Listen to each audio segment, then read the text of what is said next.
America के राष्ट्रपति Donald Trump का दावा है कि उनके देश के पास अहम हथियारों की लगभग असीमित सप्लाई है। वहीं ईरान के रक्षा मंत्रालय का कहना है कि उसके पास दुश्मन का लंबे समय तक मुकाबला करने की क्षमता है। लेकिन सिर्फ हथियारों का भंडार और उनकी सप्लाई ही किसी युद्ध का नतीजा तय नहीं करती। यूक्रेन लंबे समय से रूस की तुलना में कम हथियारों और कम सैनिकों के बावजूद उससे लड़ रहा है।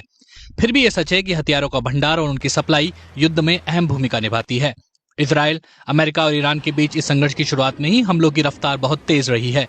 दोनों पक्ष जितनी तेजी से हथियार इस्तेमाल कर रहे हैं, उतनी तेजी से उनका उत्पादन नहीं हो पा रहा। तेल अवीव स्थित institute for national security studies यानी INSS का अनुमान है कि अमेरिका और इजराइल अब तक 2000 से ज्यादा हमले कर चुके हैं, जिनमें कई तरह के हथियार इस्तेमाल हुए हैं। वहीं INSS के मुताबिक ईरान अब तक 571 मिसाइलें और 1391 ड्रोन दाग चुका है। पश्चिमी देशों के अधिकारियों का कहना है कि ईरान की ओर से दागी जा रही मिसाइलों की संख्या में पहले से कमी देखी गई है। युद्ध के पहले दिन सैकड़ों मिसाइलें दागी गई थी, जो अब घटकर दर्जनों रह गई हैं।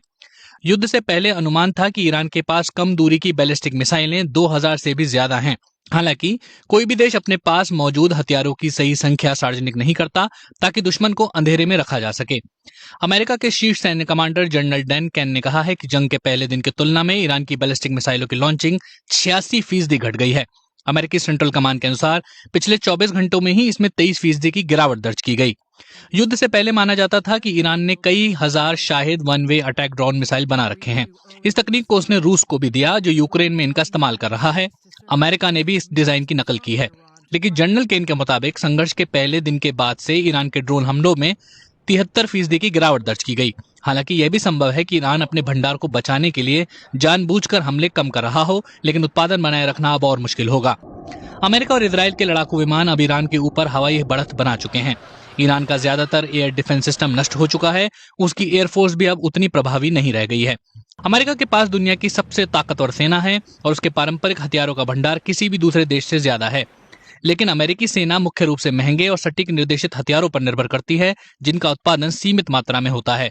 खबर है कि ट्रंप ने रक्षा कंपनियों की बैठक बुलाई है, ताकि उत्पादन तेज किया जा सके। इससे संकेत मिलता है कि अमेरिका के संसाधनों पर भी दबाव हो सकता है।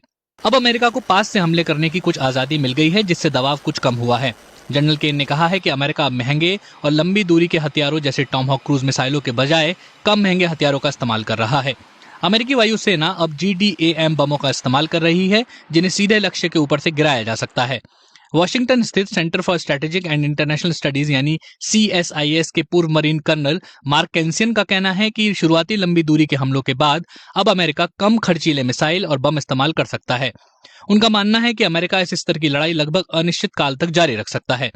जैसे जैसे युद्ध लंबा खिंचता है, टारगेट की सूची भी छोटी होती जाती है, लिहाजा हमलों की रफ्तार धीरे धीरे कम हो सकती है। मार्क कैंसियन के मुताबिक अमेरिका के पास JDAM बमों की संख्या दसियों हजार में है, लेकिन महंगे एयर डिफेंस सिस्टम की संख्या सीमित है। संघर्ष के शुरुआती चरण में ईरानी जवाबी हमलों को रोकने के लिए इनकी जरूरत पड़ी थी।